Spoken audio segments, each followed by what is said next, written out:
Hi everyone, once again, and welcome as Hollywood Hills, in conjunction with LiveX, brings you a rock and roll package once again.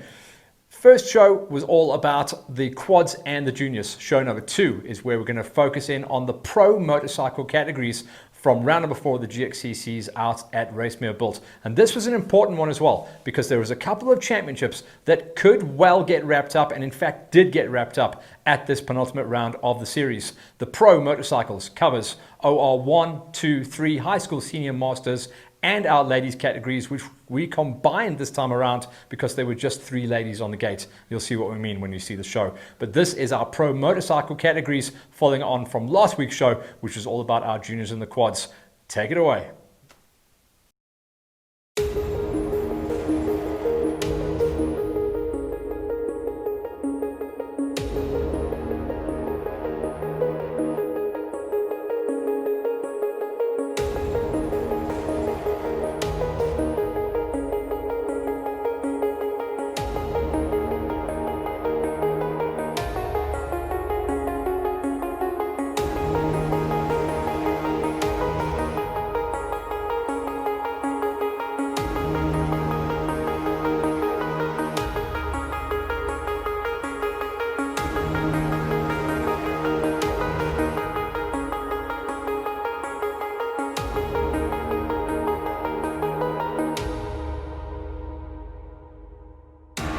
Pro bike categories out here at Rysmierbult, round number 4 of the GXCC Championship for 2020. And it was here that a lot of the championships were going to get seriously tight.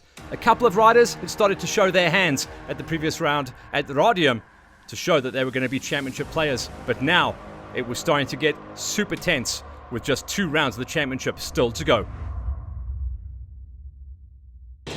First flag drop for the pro bikes at Rysmierbult was going to be the OR1 Big Bangers, where Craig Alcock very nearly saw clear air, tucked the front and took down a couple of key players for the championship. The man that popped out front was a guy that had taken a gamble just a couple of days before the event. Got a brand new bike. It was a 300 smoker for Ruan Smith from Rad, but he also tucked it coming into one of the second or third turns. He was going to be sucking dust and would have to chase through the pack. Pole shot for the OR2s was going to be Taki Bodgiargis. He got his groove back once again, and for the championship it was between himself and Ian Roll. But there was a spoiler at this round. After an incredible showing on his own privately entered 2-stroke machine, Calvin Hume had been picked up by the Pepsi Plastics Husky squad and was going to be a spoiler in the mix, and went out the gate in the 3 spot. For the OR3s, the defending champion and the kid who has one hand on the trophy once again in 2020 is from the Roost KTM, Peter Karam. But all of the big hitters were out there on the 250 mini bike gate, and it was going to be an absolute war with everyone out there trying to claw back championship points. In the high school 125s, everyone was out there for those points on the plate. And the guy that could not buy a race finish at the beginning of the season, Carl McKenzie, came firing out to see a big hole shot. On the season, he's one of the kids that can really take the fight to Wilson. Wilson, this time around, did not gate out of the top 3. He was stuck in the dust for the first time on the 2020 tour. It was going to be Johnson and John Buerter that were chasing down on the 2s and 3s right now. In the seniors, Hannes Simon got an amazing jump off the gate, leaving a couple of riders stalled out. But remember, the man on the tour at the moment is Wade Blau. He quickly got himself up there and was elbows up, banging bars once again with Big Bruce Viljoen. The old war dogs were at it once again. Remember, Blau at this stage, unbeaten at any event on the 2020 tour. For the Masters, Wayne Farmer was looking like he was going to be odds-on favourite once again, but the MXs came out of nowhere. Warwick van Skalkbeek pulling a big hole shot and no doubt catching Wayne Farmer unawares. Wayne would do the chase down, knowing that he'd be able to catching up, but it would have been a big shock off the gate to see dust for the first time in 2020. If anyone pulls a hole shot away from Farmer, it's normally Peter Hull. This time Hull was a no-show. A small gate on the ladies this time around, with Megan Yonker once again seeing clear air. No sign of the Peterson sisters, meaning it was going to be Carla Niebuhr and Rumery doing the chase down. One hand on the trophy. Megan Yonker looking for her first GXCC #1 plate in 2020. It was looking good coming out of the hole shots. Here's Vian to take us through the senior loop. Hard pack most of the time. We've got two sections at the bottom here. It will be rocky, it's tight and twisty straight after the start. So the guys are going to, I wouldn't say bottleneck, but they're going to go straight into a single file, maybe two guys next to each other in the first 10 Ks or so. And then as soon as they cross over the road, it opens up and it's a nice windy, faster area. And then when they go out to the mountain, there's the famous mountain section that the guys are well aware of. We've kept that in as part of the loop. So yeah, a lot of rocks over there as well, but it's all rideable. It's nothing serious. It's not like an enduro race. They'll have a good jaw. Low numbers and a combined gate for the Pro-Am and the Pro ladies, meaning that Rue-Marie Ellers was going to be out there once again. This third place in the ladies overall, but a win in the support class ladies was going to jump her up on the points, and she'd be looking to eventually be crowned Pro-Am ladies champion come the end of play, with just Rysmierbult and Delmas to go on the calendar. Second place was going to be all about Colin Niebuhr. The Rubine Racing superstar has done an amazing job on the championship, staying rock solid and consistent up until this round. She was fighting for the number 3 spot, and a second place ride here was going to no doubt move her into contention for a number 2 come the end of play for the championship. Also, the terrain definitely played into Carla's hands. She does like it a little bit more tight and technical. No gaps in the CV for Megan Jonker. A killer come motocross racing, and in the last 12 months has really become the lady to beat on the GXCC cross countries. She likes it flat and fast out. She likes it super tech as well. She saw the whole shot in clear air and started making her way through the lappers. Come the end of play, she once again jumped up and saw the checkers come the end of Rysmierbult. That should move her up into the championship points lead. Jonker then topping the charts here at Rysmierbult ahead of Niebuhr and Ellers. Next up, the Masters category. For the Masters gate, everyone was going to be going out there to see what they could do. There was a couple of different players this time around. S1 Hall, who's in and out of the championship, walked away with a number 6 ride. Cool to see him come into play as well. He does like it a little bit more loamy, less rocky, but with less numbers on the page, he was going to be a mover and shaker on a number 6 ride come the end of play.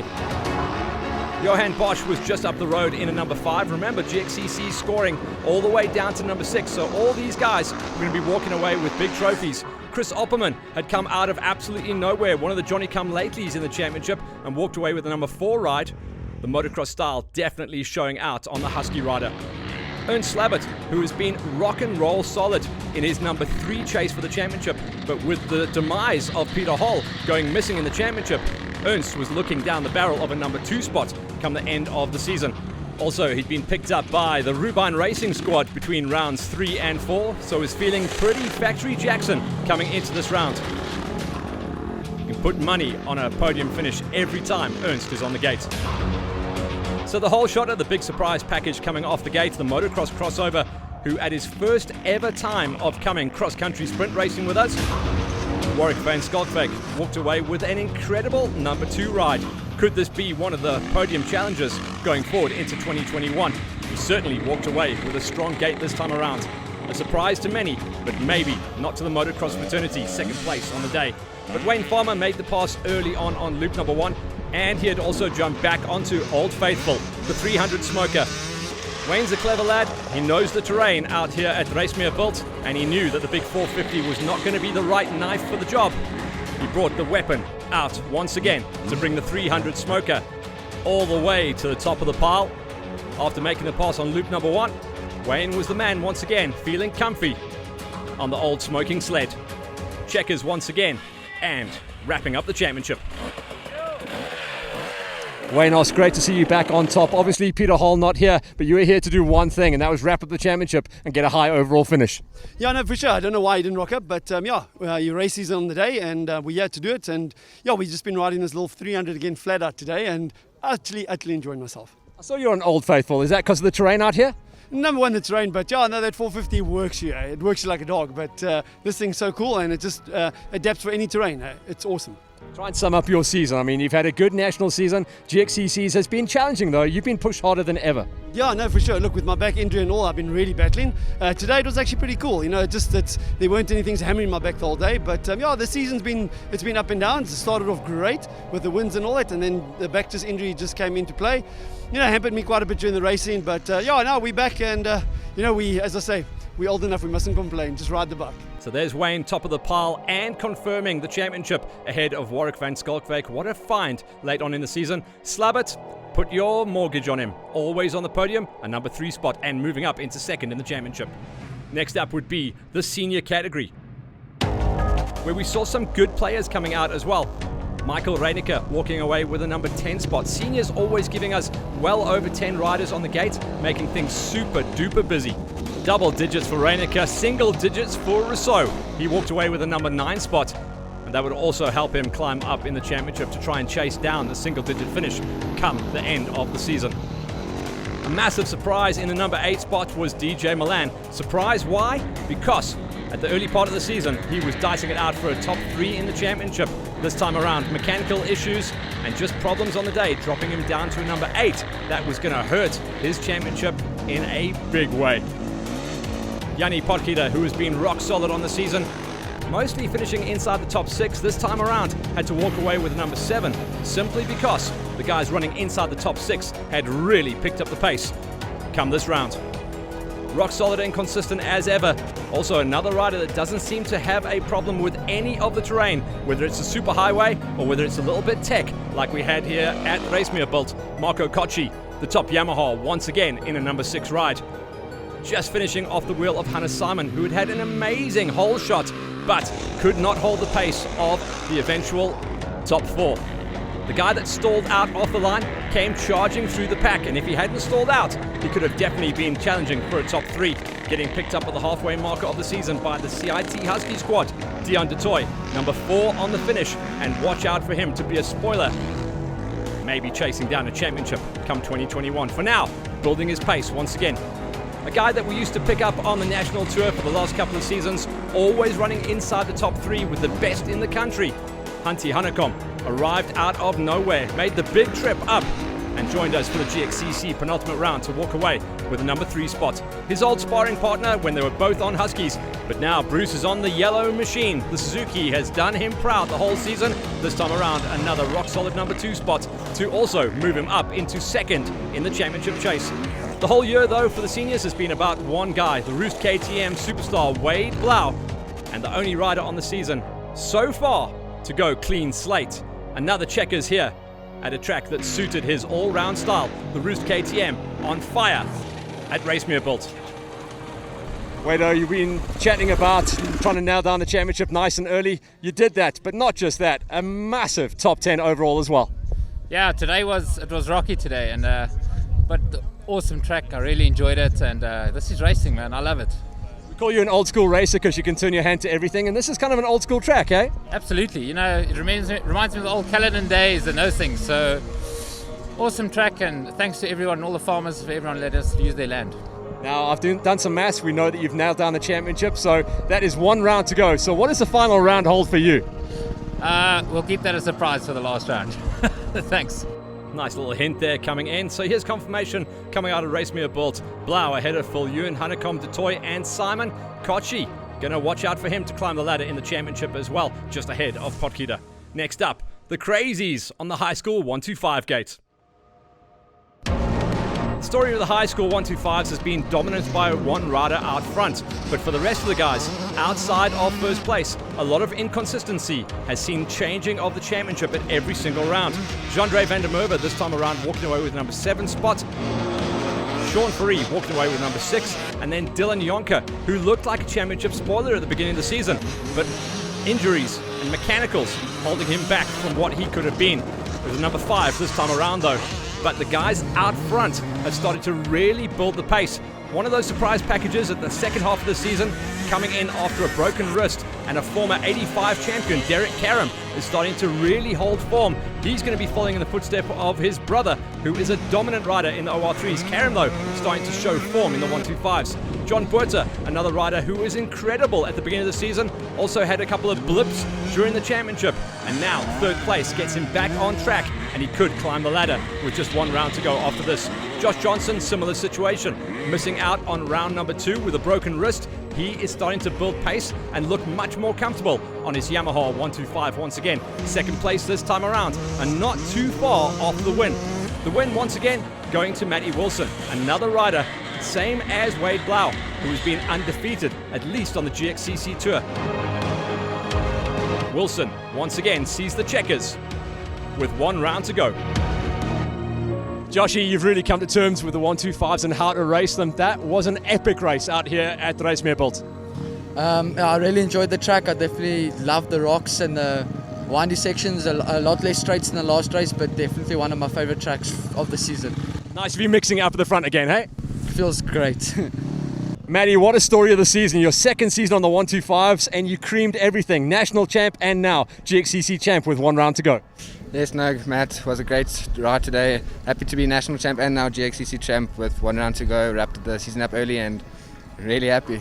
It's amazing to watch your season as well, because you're on the 125s as one of the highest placing 125s ever in the overalls as well. You're mixing it up with 350s, 450s, everything out there. Yeah, I know, it's crazy. I can't believe how far we've come since last year, where we couldn't really get into the top 3 sometimes, but now to win and get high placings, it's very well. I get to ask this of the guys that wrap up the championship with one round to go. Is there a 250 in the garage? You come race next month or what? I want to. I just have to ask my dad. There you go, Dad. Can we please have a 250 for Christmas? Matty Wilson on the top ahead of Johnson, Buerta, Karam and Yonka, the key players in the championship, with one round to go.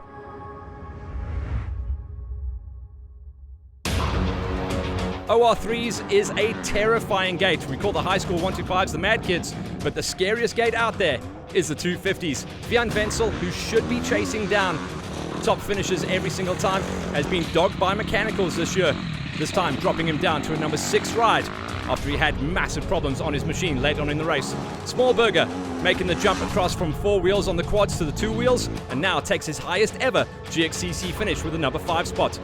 The Devastator, Devon Smith, who was in that 4-way split the whole way through the day, had to take the number 4, but he really was in that fight the whole way through the day with Mary, Peltzer and Karam.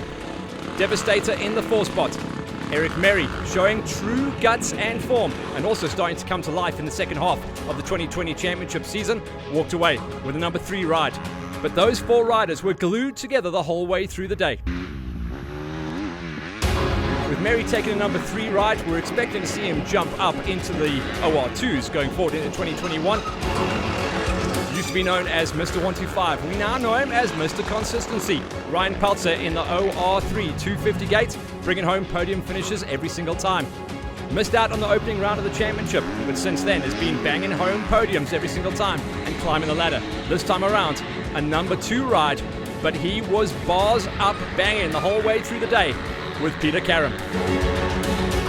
As with the previous round, they went out onto the final lap to decide who was going to see the checkers first. This time around, it was Karam. At the previous event, it was Peltzer. So it's back and forth between the EMD KTM rider and the Roost KTM. The number 1 plate, though, looks like it is once again in the hands of Karam, as he saw the checkers here to cement his championship lead. Ryan, don't you just love racing 250s, man? Yes, it was a good race today. The top 4 riders till the end, all of us. So yeah, it was a good race. Tell me about the championship. Are you thinking about it? Because it's starting to come to you. Yes, I'm not really sure how it's going at the moment. Peter's doing really well this year, and yeah, we'll see how it goes at the next round. Peter, good to go once again. I mean, this is a gnarly point of the championship. Everyone's desperate to get those points, so this win at the penultimate round must mean a lot to you. Yeah, no, definitely. It was awesome. Yes, the first lap I took the whole shot and I thought, yes, I had clear air, and then all of a sudden I overshot a corner and all 3 of them passed me, and then yes, it was flipping dust bowl racing all the way. But yeah, I'm really stoked. You know, I love watching the 250s. We're always talking about it in the edit. It's so cool to watch you guys race so closely, hey? Yeah, I think there was one moment that me and Devon came into the same corner and he stole his bike. So yeah, lucky for me. But yeah, it was an awesome race and congrats to everyone. And yeah, I just want to give a big thanks to the Roost for always helping and always supporting us, and a big thanks to my mom and my dad too. Karam once again on top then and moving ahead in the championship. Peltzer, Marion Smith, they were separated by less than a minute on the day. Then Smallberger and Wenzel with his mechanicals. OR2's next on the gate, and this was an interesting one as well because we've seen a lot of chopping and changing, certainly outside of the top three. This time, JJ Britt's walking away with a number 6 ride. Not a bad run for him as well, although he said it wasn't his style of event. He did prefer the previous event where you can just rip the cable and hang off the back. Gert Davis has started to bring home some consistent rides as well. He's no doubt going to be awarded with a top 5 ride come the end of play. Tyron Beverly, one of the few existing Yamaha 250 smokers out there on the gate against the might of the 354 strokes. Early on in the race though, our motocross crossover actually blew out his knee, but toughed it out because he knew points make prizes. A 4th place will keep him in the running. Championship leader Ian Rawle has been all go and show the whole way through the season. This time around, he had to take a number 3 spot. One of his lowest finishes on the championship, but it'll still keep him in the championship fight. His aggressive riding style, but unfortunately a misfiring bike this time around. Nothing that Brawler could do, but simply nurse his machine to the finish line and take the 3 spot. Tucky came out good out of the hole, walked away with clear air in the early laps, but he had to really put his elbows up and fight for his 2nd place because there was one man better than the amazing Tucky on the day. Tucky though is starting to find his groove once again as we close out on the end of the 2020 championship. So cool to see the 222 once again flying high speed. So who is our new winner on the championship at the penultimate round? It was Calvin Hume, making the trip up from KZN after showing incredible form just a couple of weeks back at the final doubleheader round of the National Off-Road for the championship. He got picked up by Pepsin Plastics for this round and absolutely killed it. This may be one of the surprise packages for next season. Hume on top. Tucky, what a story. It seems to be the second half of the season has come back for so many of you. You found your groove once again. Yeah, I must say we're starting to feel a lot stronger on the bike, managing to charge a lot better. Felt a bit off this morning, the first few laps, and towards the end started getting a bit more comfortable. And yeah, we just hammered it through. I mean, the guys are riding faster, and Calvin and Ian both had a brilliant race. They both were on it, and I mean, in the first stages pulled a big gap on me. So yeah, I must give it to them. It's always great racing against the guys, and just to the team, I mean, Pepsin Plastics, Motorlast Racing has really done their all to make sure I'm ready to go racing and always make sure the pits are set up and our fuel stops are spot on. Talk to me about the terrain out there. Not your favourite event, we know this, but it didn't seem to hold you back. Yeah, I must say this is my favourite event. A lot of rocks, a lot of lurkers, especially the first half of the track. I was actually holding back a lot, almost hating life a little bit.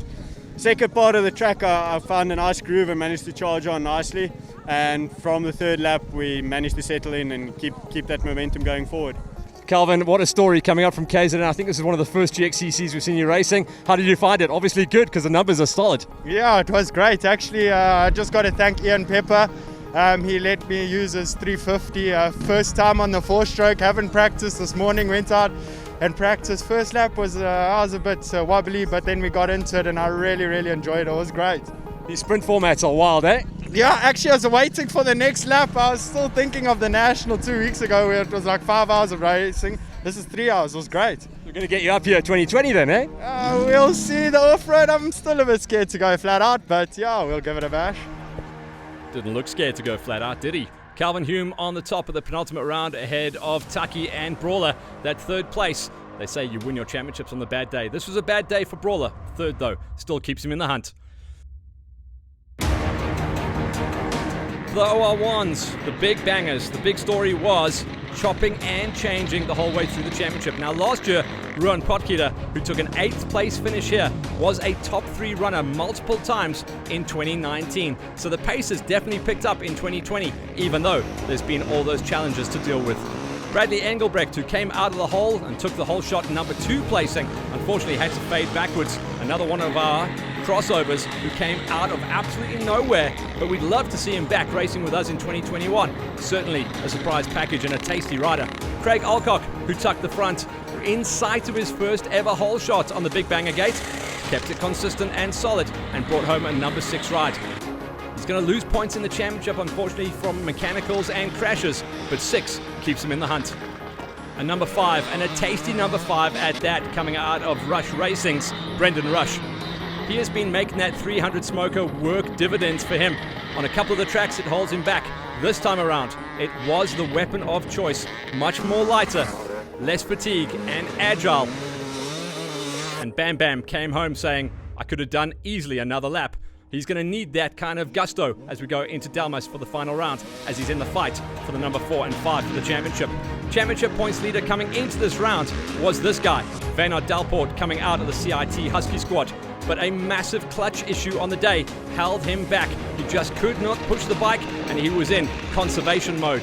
With that though, 4th place keeps him in the championship hunt, but he has lost the lead by 1 point. Hein van Niekerk Jr. also suffered a similar fate to Dalport. This time around, it was brake failure, losing the back brake at the end of loop number 1. He just cannot seem to get that monkey off his back. Maybe with a new machine going into the final round will help out Hein van Niekerk Jr., but he still rocked a number 3 ride.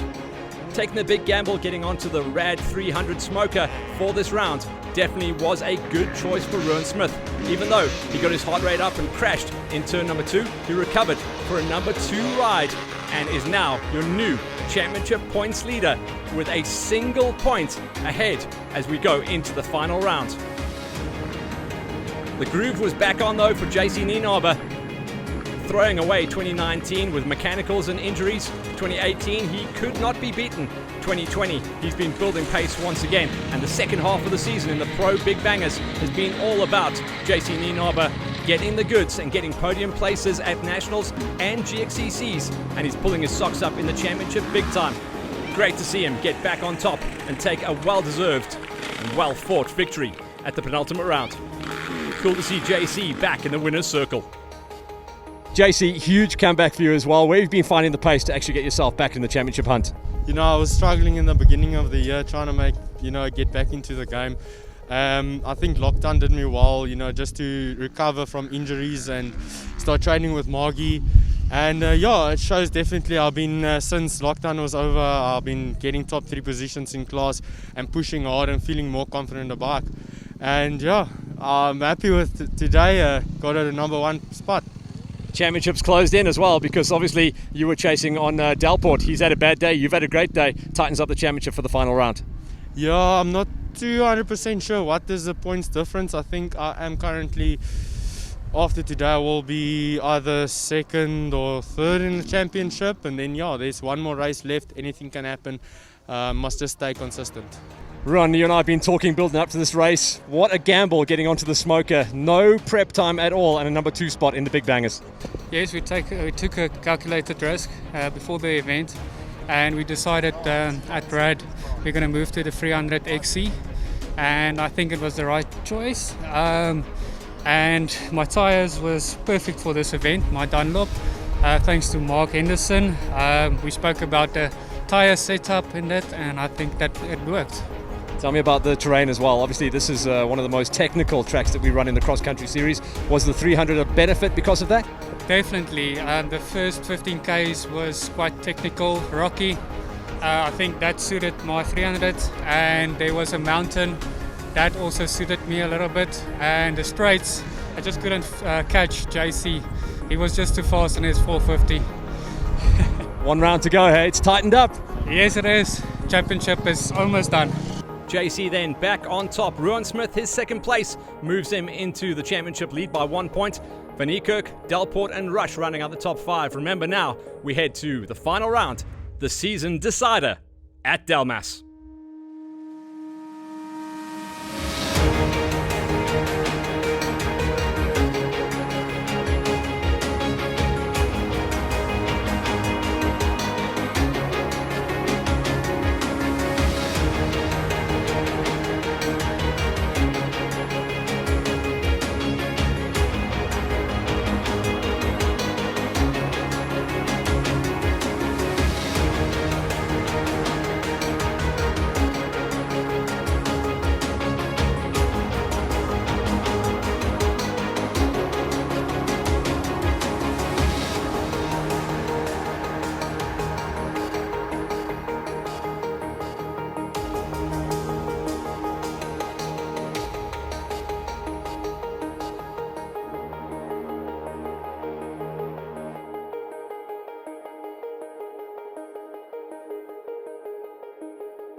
So coming in from our pro motorcycles, there is one show left remaining. We should be able to drop that on you guys on Hollywood Hills show. That's going to be this Monday, and that will be our coverage for the Pro-Ams and our support motorcycle categories. That's Pro-Am 1, 2, 3, WOW, and of course our Pink Ladies. So watch out for that. We hope you guys enjoyed the show, and watch out for more as well. Also in Monday's show, we'll be reviewing Farm Jam, which finally comes back into racing this weekend. Enjoy.